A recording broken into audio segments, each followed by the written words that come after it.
নমস্কার, আপনাদের সবাইকে স্বাগত আজকের আমাদের চমৎকার এক পৌরাণিক যাত্রায়।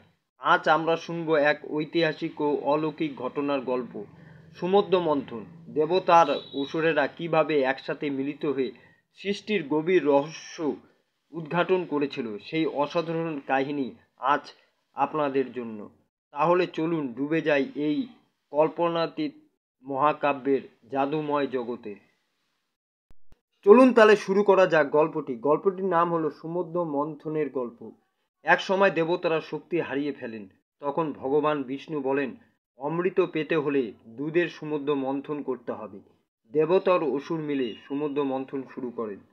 মন্থনের জন্য মন্দর পর্বতকে ব্যবহার করা হয় এবং বাসুকি নাগকে দড়ি বানানো হয়। পর্বত ডুবে যেতে লাগলে বিষ্ণু কচ্ছপ রূপে তা ধরে রাখেন। প্রথমে উঠে আসে ভয়ঙ্কর হালাহল বিষ, যা শিব পান করে পৃথিবীকে রক্ষা করেন। পরে উঠে আসে অনেক মূল্যবান রত্ন ও দেবী লক্ষ্মী। শেষে ধনন্তরী অমৃত নিয়ে আসেন। অসুররা তা নিতে চাইলে বিষ্ণু মোহিনী রূপে তাদের বোকা বানিয়ে দেবতাদের অমৃত পান করে দেন। এভাবেই দেবতারা আবার শক্তিশালী ও অমর হয়ে ওঠেন। এই ছিল সমুদ্র মন্থনের বিস্ময়কর কাহিনী, যেখানে একদিকে ছিল দেবতা আর অন্যদিকে অসুর, কিন্তু উভয়েরই সম্মিলিত প্রচেষ্টায় বেরিয়ে এসেছিল অমৃত থেকে বিষ, লক্ষ্মী থেকে হালাহাল।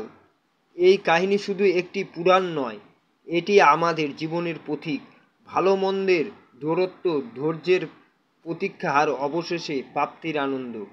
যদি আপনাদের এই ভিডিওটি ভালো লেগে থাকে তাহলে অবশ্যই লাইক দিন, সাবস্ক্রাইব করুন এবং শেয়ার করতে ভুলবেন না।